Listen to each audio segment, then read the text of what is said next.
My name is Noah. There are some moments in life that split everything into two parts, before and after. For me, that moment happened on an ordinary Tuesday afternoon. I had left work early because I wasn't feeling well. All I wanted was to go home, take some medicine, and get some sleep. I had no idea I was about to discover a secret that had been growing inside my own family for months. My father and I had always been close. After my mother passed away 8 years earlier, we became each other's only family. He was quiet, hardworking, and respected by everyone who knew him. I admired him. I trusted him. And I never imagined that trust would be tested. 6 months before all this happened, my girlfriend Sophie and I had ended our 3-year relationship. It wasn't a dramatic breakup. We simply wanted different things. It hurt, but eventually I accepted it. We stopped talking. Or at least, I thought we had. When I pulled into the driveway that afternoon, I noticed a familiar car parked outside. It belonged to Sophie. For a second, I smiled. Maybe she had come to return something she forgot. Maybe she wanted closure. I quietly unlocked the front door. The house was unusually silent. Then I heard voices coming from the kitchen. One was my father's, the other was Sophie's. I wasn't trying to eavesdrop. But before I could announce myself, I heard my father say, "We can't keep hiding this forever." My heart skipped a beat.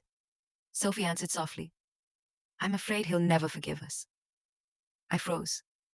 Who were they talking about? Slowly, I stepped closer. When I reached the kitchen doorway, they were sitting across from each other, holding hands. My father looked exhausted. Sophie was crying. The moment they saw me, neither of them spoke. The room fell completely silent. "Dad," I whispered, "what is going on?" He stood up immediately. "Noah, please let me explain." I looked at Sophie, then back at him. "You two know each other?" Sophie couldn't even look at me. Finally, my father took a deep breath. "We've been seeing each other for 4 months. I felt like the floor disappeared beneath me." "What?"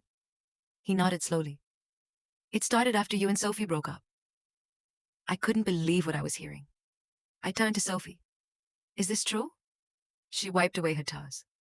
"Yes," I laughed. Not because anything was funny, because I didn't know what else to do. "So while I was trying to move on, you were falling in love with my father?" Neither of them answered. I grabbed my keys and walked out.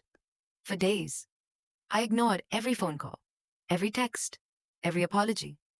Friends kept asking why I suddenly stopped speaking to my father. I told them I wasn't ready to explain. A week later, my aunt called me. She asked me to come over. When I arrived, she quietly handed me an old photo album. Inside were pictures of my parents when they were young. Then she pointed to one photo. Standing beside my mother was Sophie's mother. They had been best friends for years I had never known. My aunt sighed. "After your mom died, your father isolated himself. He never told anyone how lonely he really was." That didn't erase the pain. But for the first time, I saw the situation differently. A few days later, my father asked if we could meet. We sat on a park bench where he used to take me as a child. He looked older than I remembered.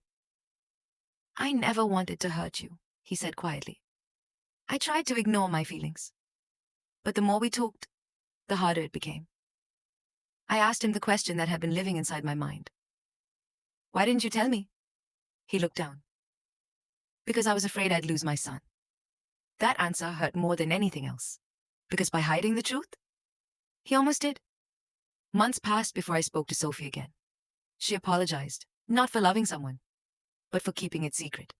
Eventually, I realized something. The betrayal I felt didn't come from love. It came from silence. If they had trusted me enough to tell the truth, maybe things would have been different. Today, my relationship with my father isn't exactly the same. Some scars never disappear completely. But we talk again. We have dinner together. We're slowly rebuilding what was broken. Life has taught me that the hardest truths aren't always about people falling in love.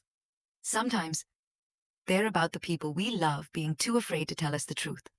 And fear can damage a family just as much as betrayal.